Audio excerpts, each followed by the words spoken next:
नमस्कार। आप पहली कहानी सुनिए। रमेश नाम का एक आदमी था जो एक छोटे कस्बे में रहता था। उसका घर पुराना था और उसमें एक चूहा कई हफ्तों से आतंक मचाए बैठा था।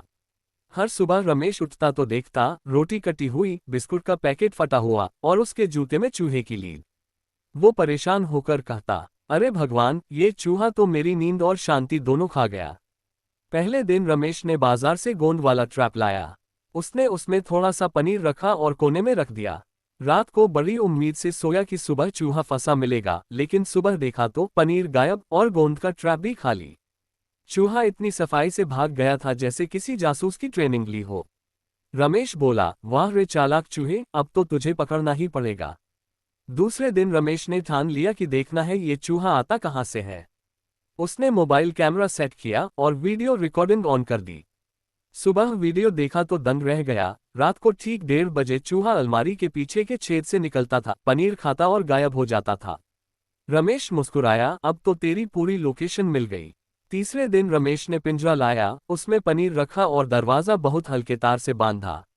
उसने कैमरा भी उसी ओर लगा दिया ताकि फंसने का पल देख सके।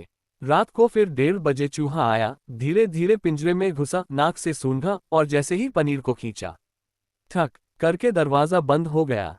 रमेश ने सुबह वीडियो देखा। वो खुश होकर हंस पड़ा और बोला, आज नहीं बचा तू छोटे। अब रमेश ने चूहे को दूर खेतों में छोड़ दिया। घर में पहली बार रात को सन्नाटा था, न कोई आवाज, न कुछ कुतरने की ध्वनि। रमेश ने चैन की सांस ली और बोला, अगर दिमाग से काम लिया जाए तो सबसे चालाक चूहा भी फंस ही जाता है। मोरल ऑफ द स्टोरी, कभी कभी समस्या बड़ी नहीं होती, बस उसे हल करने का तरीका सही होना चाहिए। थोड़ा धैर्य, थोड़ा दिमाग, यही असली जाल है।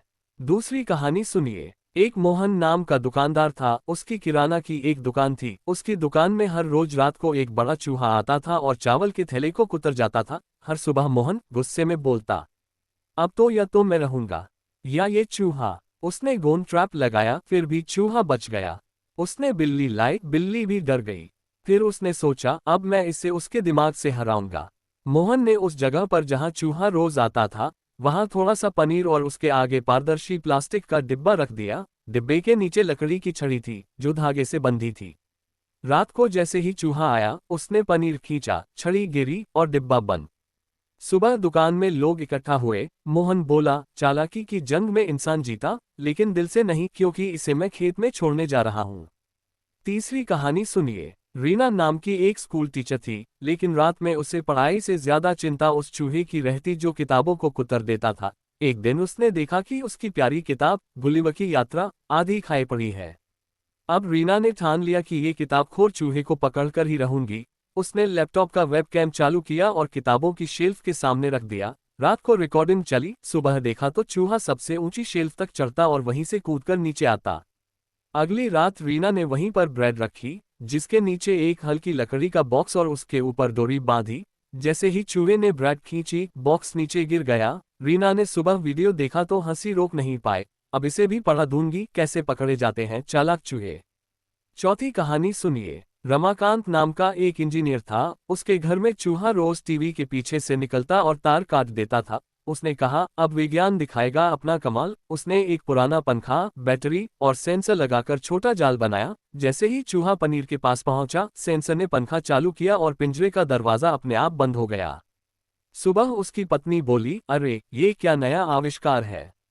रमाकांत बोला, नाम है रैटोमैटिक 3000, जो काम करता है 100%। अब उसके दोस्त भी पूछने लगे, भाई ये मशीन कहाँ मिलती है। रमाकांत बोला, जहां दिमाग लगे वहां बाजार की जरूरत नहीं।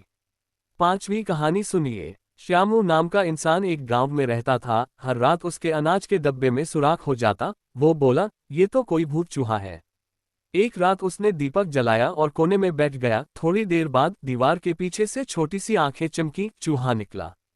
श्यामू ने अगले दिन वहां थोड़ा सा आटा, गुड़ और पानी रख दिया ताकि उसकी चाल समझ सके। दूसरी रात देखा, चूहा उसी रास्ते से अंदर आता और दूसरी तरफ से निकल जाता। अब श्यामू ने उस रास्ते के बीच में मिट्टी का बर्तन उल्टा रख दिया, जिसमें अंदर से एक ही रास्ता था। तीसरी रात चूहा अंदर गया और बाहर निकलने का रास्ता नहीं मिला।